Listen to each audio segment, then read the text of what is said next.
Fala galera, beleza? Léo Azevedo aqui do canal Papo de Vascaíno, passando aqui para poder fazer uma análise do pós-jogo de ontem, né? Vasco 1, Cruzeiro 1, ou Cruzeiro 1 e Vasco 1, e trazer para vocês aí a melhor análise possível desse jogo, debater alguns assuntos que aconteceram dentro desse jogo e trazer algumas novidades para você no canal Papo de Vascaíno, beleza? Quero pedir a você para que você seja muito bem-vindo aqui, né? Para que você se inscreva no nosso canal, ative o sininho das notificações, deixe seu like, porque é muito importante para a gente, e também compartilhe aí com seus amigos nas redes sociais sobre o nosso conteúdo, beleza? Então, quero trazer à tona aqui para vocês alguns comentários e algumas situações referentes ao jogo, onde o Vasco saiu aí com um ponto dentro do contexto do jogo, para mim, na minha opinião, benéfico. Queria saber a sua opinião enquanto torcedor vascaíno aí, enquanto amante do futebol, o que você pensou sobre esse jogo, né? Um jogo que o Vasco fez em um primeiro tempo muito importante, muito efetivo, por sinal, tá? Onde o Vasco entra com uma escalação ali um pouco diferente, né? Não um esquema tático, mas jogadores. E no decorrer do jogo, a gente acaba aí perdendo o David, que é um outro assunto que a gente vai falar aqui também. Além disso, a expulsão do Matheus Cocão, num debate aqui até rápido, se foi ou não para vermelho. Fato é que o Vasco, mais uma vez, não teve um pênalti marcado, ou pelo menos o VAR não chamou o árbitro para poder marcar esse pênalti em cima do Jean David, e o Vasco sai 1-1 ali dentro do Mineirão contra o Cruzeiro, que é um time que tem vindo em ascensão, um time forte, onde contratou bastante. O Vasco conseguiu até se comportar bem. Meu ponto de vista é relacionado ao jogo. Primeiro tempo, o Vasco fez um primeiro tempo justo, onde chegou ali bem à frente, né? Todas as vezes ali o Vasco conseguiu ter efetividade no contra-ataque, principalmente. Conseguiu aguentar a pressão do Cruzeiro, mas na primeira oportunidade que teve, o Verratti coloca a bola para dentro, 1-0 Vasco. Primeiro tempo justo lá e cá. O jogo foi um jogo por si só muito aberto, um jogo onde as duas equipes se propuseram, mas no segundo tempo o Vasco vem para o jogo, e principalmente depois de perder o David e tirar o Hugo Moura, o Vasco deixa de jogar. E aí eu quero fazer uma análise aqui, na minha visão, como torcedor, dentro desse contexto. Para mim, Hugo Moura não pode ser tirado do jogo, por mais que eu entenda que tem o jogo depois da manhã, né, que é aí o jogo da Copa do Brasil, um jogo importantíssimo ainda em Minas Gerais contra o Atlético Mineiro. Eu não consigo ver o Vasco hoje sem o Hugo Moura. Talvez com a volta do Jair, que não é para agora também, e a gente vai falar sobre isso aqui na entrevista coletiva. Eu acredito que o Jair possa ser o homem ideal para substituir o Hugo Moura, que vem jogando muita bola. Não vejo o Matheus Cocão ali como homem para substituí-lo, não vejo o Sforza, infelizmente não vejo isso. E o Maxime não teve hoje a oportunidade de entrar no jogo, né? Não sei se isso foi decorrente do jogo da Copa do Brasil, que talvez o Maxime possa até surpreender e estar entrando no time titular, mas fato é que o Vasco tem sofrido com os seus volantes ali quando o Hugo Moura não está. Outro detalhe interessante ali que a gente pôde ver é que dos 14 gols aí, né, ou dos últimos 14 jogos, o Vasco tomou gol pelo lado esquerdo, pelo lado do Piton, um lado que sofreu bastante. Hoje o Piton, mais uma vez, por ter deficiência na marcação, a gente acabou sofrendo o gol do Zé Ivaldo. Não estou aqui julgando o Piton, mas eu acho que principalmente no retorno, o Piton caiu um pouco nessa questão aí, que ele estava evoluindo na marcação. No ataque, inegável, incontestável, cruza muito bem, coloca a bola muito bem aonde ele quer dentro da área, mas, na minha visão, o Piton aí falhou mais uma vez, e a gente tem que trazer à tona isso. Não por questão de julgar o jogador, mas é porque realmente ele estava evoluindo na marcação, mas não sei o que aconteceu e agora parou também. Parece que deu uma estagnada aí na sua evolução, errando novamente. Acho que teve um erro de marcação ali tática, porque o Zé Ivaldo não pode estar sendo marcado pelo Piton, devido à altura do Zé Ivaldo, então isso já favoreceu no gol. Mas enfim, o Vasco ali conseguiu competir, conseguiu jogar bem. A dupla de zaga hoje, que o Maicon ficou de fora, e eu acredito que seja por causa da Copa do Brasil, para descansar. O Léo e o João Vitor deram conta do recado.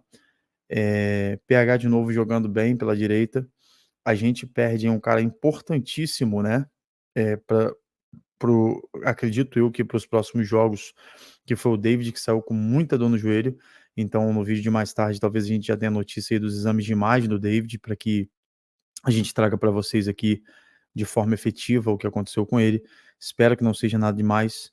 Rafael Paiva ontem falou isso na entrevista coletiva, que só vai ter certeza depois dos exames, e é óbvio, né? Saiu com o joelho inchado, saiu com o joelho doendo. Há suspeita sempre de algo a mais aí relacionado à lesão. Como a gente está aqui debatendo ainda o jogo, outro detalhe foi o Coutinho, que muitas pessoas comentaram que o Coutinho estava cansado. Galera, o Coutinho está voltando de uma lesão. A gente precisa entender o tempo dele, assim como o Rafael Paiva disse na coletiva também. A gente precisa entender essa minutagem relacionada ao Coutinho, e a gente precisa ter o Coutinho sempre. O Payet também foi perguntado por que ele não jogou hoje. Não sei se está preservando o Payet para o jogo contra o Atlético Mineiro, porque o Payet realmente vinha aí de umas partidas que não estava colaborando. Então são jogadores que a gente vai ter que ter essa preocupação nesse final de temporada, que não pode errar, não pode lesioná-lo, não pode forçar além da conta, para que a gente não sofra aí durante um período inteiro. Quando o David se machuca, o Jean David vem para o jogo, consegue ali fazer um bom jogo, consegue até ter umas boas ações, mas está em fase de adaptação também, então assim, a cobrança fica até exagerada em cima dele. Matheus Cocão começou a cansar durante o jogo, estava vendo ele fazer umas jogadas ali muito erradas, sair jogando ali, tentando driblar naquele local ali entre 2, 3, coisa que ele faz quando está bem, mas hoje, infelizmente, pelo cansaço não deu. Sentiu câimbras e logo após sentir câimbras, ia entrar o Leandrinho, ia entrar o Vitor Luiz. O Paiva segura mais um pouco, o árbitro não permite a entrada, e logo em seguida o Matheus divide aquela bola ali com o jogador do Cruzeiro e é expulso. Na minha concepção, por mais que tenha marcado a perna do jogador, tenha sobrado aquela perna ali na coxa do jogador do Cruzeiro, não acredito que fosse para vermelho. O juiz deu vermelho, não foi chamado pelo VAR, decisão de campo mantida, e o Vasco aí com um a menos ali, com 30 e poucos minutos mais ou menos. Então o Vasco sofre essa pressão, e aí mais uma vez aparece quem? Léo Jardim, cara que tem salvado o Vasco em muitas ocasiões, e essa de hoje foi mais uma, um chute no final do jogo, no cantinho do meio campo do Cruzeiro, num rebote ali de escanteio. Léo Jardim vai no canto, tira aquela bola, ocasionando aí o 1-1 e fazendo com que o Vasco ganhe um ponto, né, nesse jogo fora de casa contra o Cruzeiro.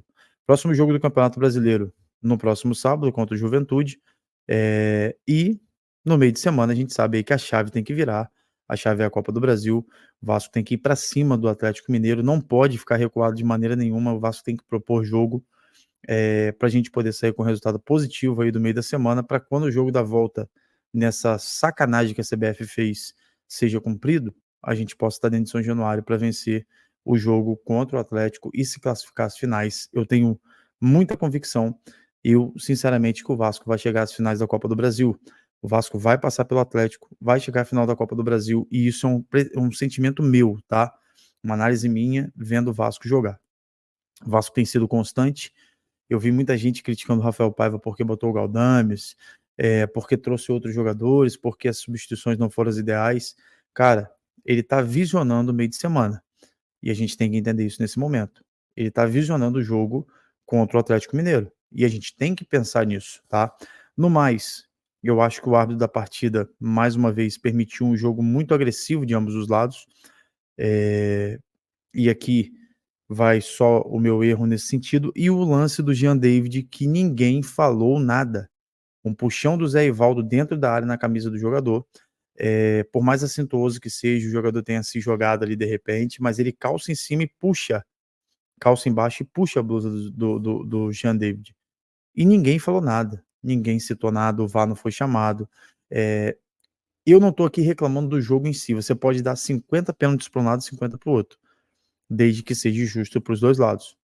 Você pode dar 10 expulsões para um lado, 10 expulsões para o outro, desde que seja justo.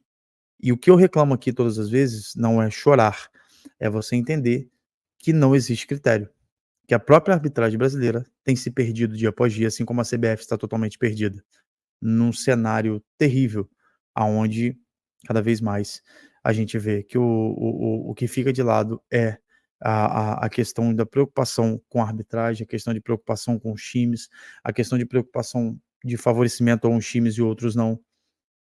E aí o Marcelinho Carioca falou acho que se eu não me engano, no programa lá do Pilhado, na Jovem Pan, que isso é normal, manda quem pode, obedece quem tem juízo. Não, Marcelinho, as coisas não são assim.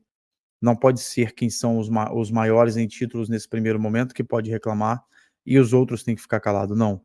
Repúdio total vai continuar sendo dito pela brincadeira que a CBF fez quando os times assinaram lá atrás já a questão da tabela e hoje eles voltaram atrás e desrespeitando Corinthians e Vasco. Eles fazem essa sacanagem de mudança de jogo. Enfim, tudo isso e mais um pouco, a gente vai ver durante essa semana como vai ficar. Mas eu acredito que não haverá mudanças para a segunda partida, porque a CBF não está ligando muito para o que os clubes falam, principalmente pelo Corinthians e pelo Vasco, e a gente precisa focar. O Vasco não pode perder o foco nessa partida contra o Atlético Mineiro, mas a gente tem que abrir o olho porque a arbitragem também pode querer prejudicar o Vasco em algum momento. Então, os jogadores têm que estar 100% focados, 100% atentos. Espero que o David esteja pronto para o jogo. Se não tiver, o Paiva vai ter que pensar numa substituição para ali. E eu espero que o Maxime Rodrigues possa estar jogando o próximo jogo, que possa estar mostrando mais evolução dentro desse contexto, porque hoje ele não entrou. Enfim, a gente precisa desses jogadores e a gente precisa ver como eles se comportarão. Não sei se eles não entraram por falta de condicionamento ou se eles não entraram porque tem uma previsão aí para o próximo jogo contra o Atlético Mineiro no meio de semana da Copa do Brasil, já avisando isso. Não sei se o Paia também ficou no banco devido a isso, para entrar de titular contra o Atlético e descansar aí uma semana inteira, mas fato é que o Vasco joga contra o Atlético Mineiro na próxima quarta pela Copa do Brasil e tem que ir para cima. No restante, a entrevista coletiva do Rafael Paiva foi sobre isso, sobre as questões referentes à expulsão, sobre a questão referente aí às substituições, falou sobre o sistema defensivo do Vasco, que tem sido constante, algo que era um problema hoje não é mais. Falou sobre a questão referente aí à Copa do Brasil, que precisa ter um bom resultado na quarta-feira, e dentro do jogo ali, o Vasco foi um ótimo ponto para o Vasco nesse sentido, esse um ponto. E é isso, cara. A gente tem que virar a chave. Mais tarde a gente volta com um vídeo novo, mas agora eu quero dar um recado importante para vocês antes de encerrar. Antes de mais nada, eu quero pedir para você aqui, ó, deixe seu like, comente, curta, compartilha, fale conosco, esteja conosco aqui no YouTube, esteja conosco nas nossas redes sociais também. A gente tem um quadro agora chamado Papo com Café, que ele tá aí no Instagram, mas também tá aqui no YouTube, tá? A gente faz lá no Instagram, mas traz para cá todos os dias esse Papo com Café. Acontece aí pela manhã ou à tarde, para a gente poder falar sobre o Vasco da Gama rapidamente com vocês. Então, assim, a gente está trazendo uma roupagem nova para o canal, preciso mostrar isso a vocês para que vocês compartilhem com a galera. E a nossa roupagem é essa aí que está na sua tela, tá? Ó, a gente tem aí o nosso canal Papo de Vascaíno. Essa vai ser o nosso início de tela aí, quando você for ver a musiquinha do Vasco, depois vai vir isso aí para sua tela, tá? Para mostrar a vocês sobre o detalhe do Vasco da Gama, beleza? Vou até minimizar um pouco aqui para vocês verem como é que vai funcionar. Essas são nossas páginas, então quero pedir a você para que você se inscreva no nosso canal, ative o sininho das notificações, deixe seu like e siga aqui também, ó, papo.d.vascaíno no Instagram e o Léo Azevedo BDJ, aí, né, BJJ, lá no TikTok, beleza? A gente vai ficar muito grato a vocês caso vocês consigam fazer isso conosco. A gente vai mudar aqui agora aqui para o outro design, para mostrar aí a roupagem nova também, que a gente está fazendo aí, ó. Tá vendo aqui para vocês? A gente tirou o Almirante aqui, porque o Almirante é algo oficial do Vasco, então a gente colocou a nossa foto aqui em inteligência artificial, como se fosse aí uma questão de passar para vocês, e tá aqui na tela de vocês aqui, ó. Esse será o novo slogan do nosso canal, beleza? Então, para todos vocês que estão aí, fiquem todos com Deus, né? Saudações vascaínas. Quero pedir a você para que se inscreva no nosso canal, compartilhe com a galera. Então, se você viu nosso símbolo por aí, se inscreva, compartilhe com todos os vascaínos, porque é sempre bom falar de Vasco e falar com vocês. Valeu? Tamo junto e até o próximo vídeo, se Deus quiser. Fiquem todos com Deus. Saudações vascaínas a todos e até mais tarde, se assim Deus nos permitir. Tamo junto.